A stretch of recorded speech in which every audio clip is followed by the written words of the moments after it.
భోగి, సంక్రాంతి, కనుమ పండుగ రోజుల్లో ఏం చేయాలి? ఎటువంటి పనులు చెయ్యకూడదనే దాని గురించి ఈరోజు తెలుసుకుందాం. వెల్కమ్ టు అమ్మమ్మ వ్లాగ్స్. ప్రతి నెలలో సూర్యుడు ఒక రాశి నుంచి మరొక రాశిలోకి ప్రవేశిస్తాడు. అలా ప్రవేశించిన రోజును సంక్రమణం అంటారు. మకర రాశిలోకి సూర్యుడు ప్రవేశించడం వలన మకర సంక్రమణం. సంక్రమణం అంటే పాతది పోయి కొత్తది వచ్చుట అని అర్థం. హేమంత ఋతువులో పుష్యమాసంలో వచ్చే సంక్రాంతి రోజున జపతప పూజాది ఆధ్యాత్మిక సాధనలు ప్రాముఖ్యతని సంతరించుకుంటాయి. హేమంత ఋతువులోని చల్లదనానికి క్రిమికీటకాదులు వృద్ధి చెంది స్వేచ్ఛగా విహరిస్తుంటాయి. దక్షిణాయపు మలి రోజుల్లో సూర్యుడు భూమికి దూరంగా ఉండటం వలన క్రిమికీటకాలు నశించే అవకాశం అంతగా ఉండదు. కనుకనే పేడ నీళ్లను ఇంటి ముందు చల్లి అలికి శుభ్రం చేసి గుళ్ళ సున్నపు పిండితో ముగ్గులు వేస్తారు, గొబ్బెమ్మలు పెడతారు. పేడ ముగ్గులోని కాల్షియం క్రిమికీటకాల నాశనకారి. అందువలనే ఈ ఋతువులో ముగ్గులు వేస్తారు. రంగవల్లుల మీద పేడ ముద్దలుంచి వాటికి పసుపు కుంకుమ బొట్టు పెట్టి గుమ్మడి, బంతి, చేమంతి పూలతో అలంకరిస్తారు. వీటినే గొబ్బెమ్మలు అంటారు. సంక్రాంతి 3 రోజుల పండగ. మొదటి రోజు భోగి. ఇది ఇంద్రునికి ప్రీతికరమైన రోజు. ఇంద్రుని ఇష్టదేవతలను పూజించాలి. ఈ రోజున తెల్లవారుజామున ఇంటి ముంగట కానీ 4 మార్గాల కూడలి వద్ద కానీ భోగి మంట వేస్తారు. ధనుర్మాసం నెల రోజులు తాము అర్పించిన గొబ్బెమ్మలను దండగా గుచ్చి ఆ దండలను భోగి మంటల్లో వేయటం సాంప్రదాయం. ఈరోజు ఉదయమే అభ్యంగన స్నానం చేసి కొత్త బట్టలు కట్టుకుంటారు. సాయంకాలం చిన్నపిల్లలకు భోగి పళ్ళు పోసి హారతిచ్చి దిష్టి తీస్తారు. పేరంటాళ్లకు నానబెట్టిన శనగలు, పండ్లు, తాంబూలాలు ఇస్తారు.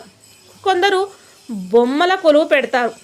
సంతాన లక్ష్మి అయిన గోదాదేవిని పూజించి గోదాదేవి ఆండాల్ కళ్యాణం వైభవంగా జరుపుతారు. ఇక రెండవది మకర సంక్రాంతి. ఇది పెద్ద పండగ. ఈరోజు నదులలో, సముద్రంలో స్నానం ఆచరించి సూర్యునికి అర్ఘ్యం సమర్పిస్తారు.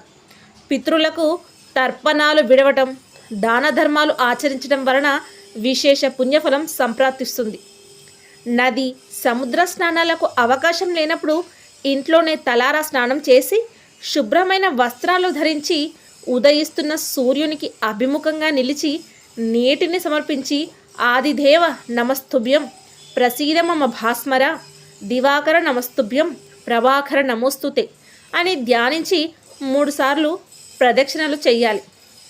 గారెలు, బూరెలు, చిత్రాన్నాలు, పొంగలి నివేదన సంక్రాంతి ప్రత్యేకం. కొత్త కుండలో పాయసం తయారు చేసి పొంగలి నైవేద్యం పెడతారు. పాలు పొంగినట్టే ఇంట్లో సిరులు పొంగుతాయని భావిస్తారు.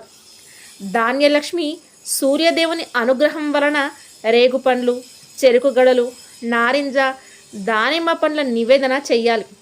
పూజ చేయించిన బ్రాహ్మణునికి గుడి దగ్గర పూజారికి దక్షిణ తాంబూలాదులతో కూష్మాండ దానం సంక్రాంతి నాడు చేయడం విశేష పుణ్యం. ఈ దానం వలన భూదాన ఫలం అనుగ్రహిస్తాడు సూర్యభగవానుడు.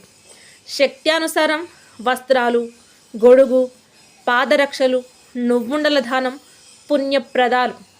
ఈరోజు ధాన్యలక్ష్మి పూజ, కోడి పందాలు, ఎడ్ల పందాలు, గాలిపటాల పందాలు జరుగుతాయి. ఇక 3వ రోజు కనుమ. ఇది కర్షకుల పండగ. పశువుల కొట్టాలను శుభ్రపరిచి వాటిని పూజిస్తారు.